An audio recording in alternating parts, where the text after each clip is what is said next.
Fala galera, aqui quem está falando é o professor Vitor Fernandes de Física e eu vim conversar com vocês sobre um conceito chamado trabalho da força elétrica. Primeira coisa que eu queria que você entendesse no meu discurso é que trabalho gasta energia. Toda vez que eu saio para trabalhar, eu estou gastando parte da minha energia. O que você está querendo dizer com isso, Vitor? Que trabalho está relacionado com energia. Na verdade, trabalho é o ganho ou a perda de energia, beleza? Aqui, hoje, especificamente, nós vamos falar sobre um trabalho chamado trabalho da força elétrica, beleza? Olha para o slide aqui rapidinho. No slide eu estou representando uma carga Qzão, chamada carga geradora, um ponto A, uma carga Qzinho chamada carga de prova e um ponto B. O que eu entendo da elétrica, na verdade da eletrostática, para trabalhar esse conceito? A carga Qzão, chamada carga geradora, gera em torno de si uma região conhecida como região de campo elétrico. E todos os pontos pertencentes a essa região de campo elétrico apresentam um potencial elétrico. Ou seja, essa carga Qzinho, ela vai ser movimentada do ponto A para o ponto B, como você está vendo na figura. Se ela vai ser movimentada do ponto A para o ponto B, ela vai sair de um potencial elétrico A e vai para um potencial elétrico B. Só que há alguns dias atrás, algumas semanas atrás, nós conversamos sobre um conceito chamado energia potencial elétrica. O que é energia? A energia potencial elétrica é a energia que uma carga assume quando é colocada em uma região de potencial elétrico, na verdade em um ponto de potencial elétrico. A energia que a carguinha Qzinho assumirá no ponto A será chamada de energia potencial elétrica em A. Quando ela for levada para o ponto B, ela será chamada de energia potencial elétrica em B. O trabalho da força elétrica, evidentemente, tem que ser um trabalho fornecido por uma força elétrica. E você entende que a carga Qzão e a carga Qzinho apresentam uma interação. Essa interação pode ser uma interação atrativa ou repulsiva. De qualquer forma, para que exista a atração ou a repulsão, existe ali uma força eletrostática. O que nós estamos admitindo então? A força de interação aplicada na carga Qzinho provoca na carga Qzinho um deslocamento de A para B. Trabalho é força vezes deslocamento. Nesse caso, o trabalho está sendo a força elétrica produzindo um deslocamento de A até B. Só que eu entendi que o trabalho ele é energia. Por isso que agora eu compreendo o cálculo do trabalho como sendo a variação da energia que essa carguinha assumiu do ponto A até o ponto B. Eu entendo que ela, saindo do ponto A, indo para o ponto B, ela trocou a sua energia, ela mudou a sua energia. Essa mudança de energia só foi produzida pela presença de um trabalho. Eu posso manipular essa equação? Obviamente que sim. Se eu entendo que a energia em A seria a carga de prova vezes o potencial do A, que a energia do B seria a carga de prova vezes o potencial do B, e obviamente eu estou falando de uma energia potencial elétrica, eu poderia traduzir a equação do trabalho na equação trabalho é a carga de prova vezes o potencial do A menos o potencial do B. O que eu fiz? Lembra que a energia do A era a carga de prova vezes o potencial do A? Então era Q vezes VA. Que a energia do B era Q vezes VB. Eu peguei o Qzinho, que era a carga de prova, elemento comum aos dois termos, e coloquei em evidência. Então ficou Q que multiplica VA menos VB, entendendo que VA menos VB é chamado também de diferença de potencial. Beleza? Tudo bem? Diferença de potencial entre A e B. Agora, olha para cá. Existe um ponto teórico que é muito importante que você compreenda. Que ponto é esse? Eu estou calculando um trabalho aqui qualquer? Não, eu estou calculando um trabalho aqui do ponto A para o ponto B. E se a carga estivesse se movimentando, Vitor, do B para o A Aí o meu trabalho seria de B para A, VB menos VA. Fez sentido? Beleza? Olha para mim aqui, por favor, rapidinho.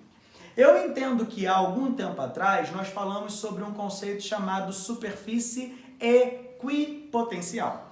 E o termo equipotencial é quase que intuitivo. O que ele significa, Vitor? Significa dizer que eu tenho o mesmo potencial. O que é uma superfície que tem o mesmo potencial? É uma superfície imaginária em que todos os seus pontos se encontram exatamente à mesma distância de uma carga geradora.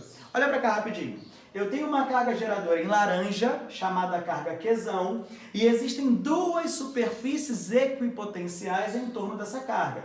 A superfície equipotencial que contém o ponto A e a superfície equipotencial que contém os pontos B e C.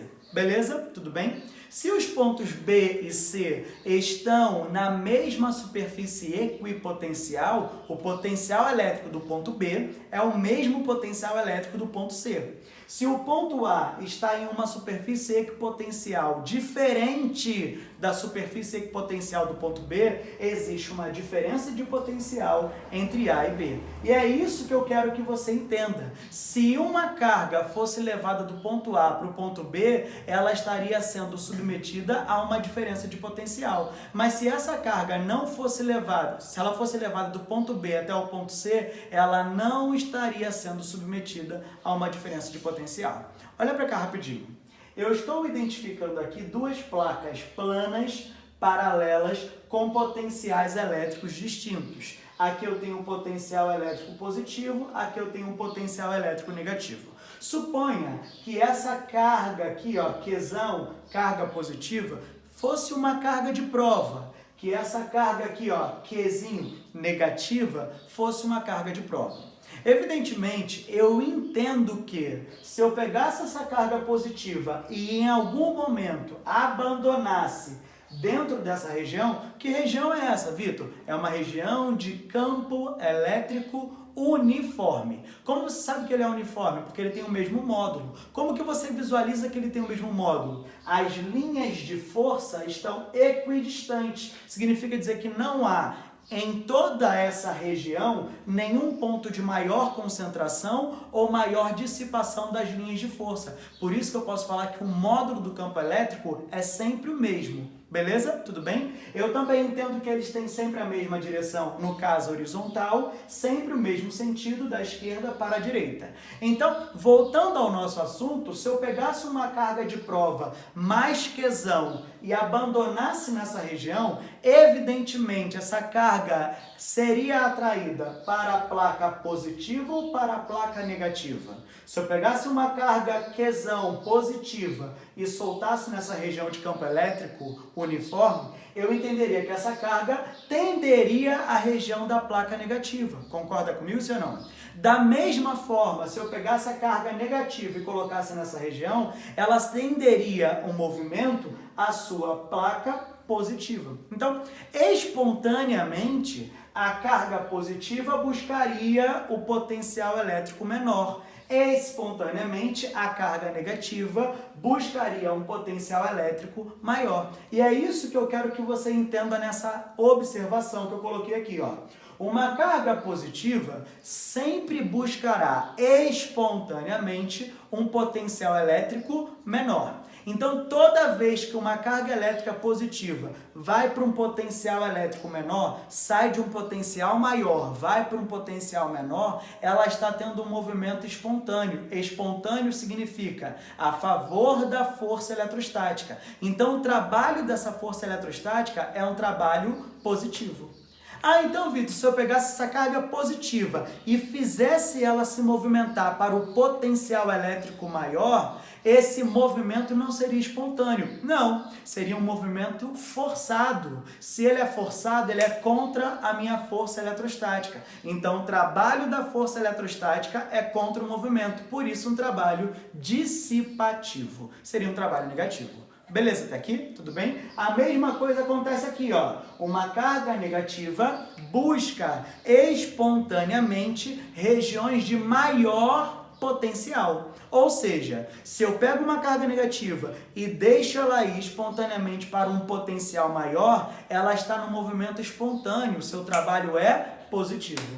Agora, se eu pego essa carga negativa e faço ela se movimentar para um potencial elétrico menor, esse movimento não é espontâneo, esse trabalho não pode ser positivo, ele é um trabalho dissipativo, também chamado de negativo. Beleza? Tudo bem? Por exemplo, um exemplo de aplicação disso. Eu tenho uma carga elétrica geradora Qzão e existem dois pontos em torno dessa carga, um ponto chamado ponto B, um ponto chamado ponto A. Evidentemente, você consegue compreender que o ponto B está mais próximo da carga geradora que o ponto A. A distância do ponto B é uma distância de 1 metro, a distância do ponto A é uma distância de 2 metros. O que eu estou admitindo? Que essa carga geradora é uma carga de 7 microcoulomb. Beleza? Tudo bem? E eu vou trabalhar com uma carga de prova de 2 microcoulomb que deverá sair do ponto B e ir para o ponto A. Ou seja, se ela sai do ponto B e vai para o ponto A, ela está indo para um potencial elétrico maior ou para um potencial elétrico menor?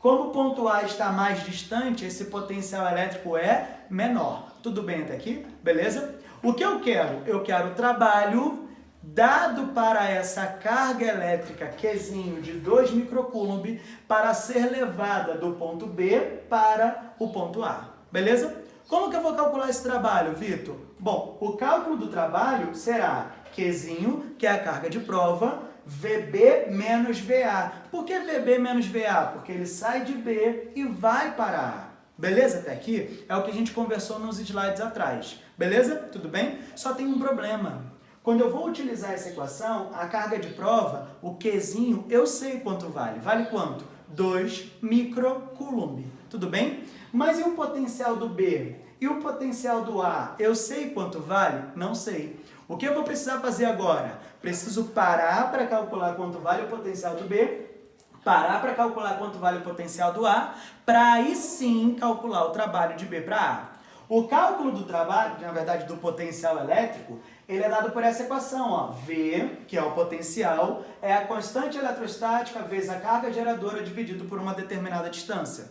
Se eu calculo, então, substituindo valores, o potencial do A e o potencial do B, eu encontro um potencial de B de 63.000 volts, porque potencial elétrico é medido em volts, e um potencial do A de 31.500 volts, porque potencial elétrico é medido em volts. Beleza até aqui? Tudo bem? Agora, com o potencial do B e com o potencial do A, eu posso calcular o trabalho. Atenção! Trabalho é uma grandeza física. E por ser uma grandeza física, ele precisa de uma unidade de medida. Qual é a unidade de medida de trabalho, Vitor? Joule. Já que nós entendemos que trabalho está relacionado com energia, que trabalho é energia, trabalho também vai ser medido em Joule. E que para que eu calcule esse trabalho em Joule, eu preciso trabalhar com a carga em Coulomb e com o potencial elétrico, ou na verdade a diferença de potencial elétrico em volts. A carga eu vou transformar de 2 microcoulomb só para coulomb. O que eu fiz? Converti ela, então ficou 2 vezes 10 elevado a menos 6, porque o micro é um prefixo que representa a potência de 10 elevado a menos 6.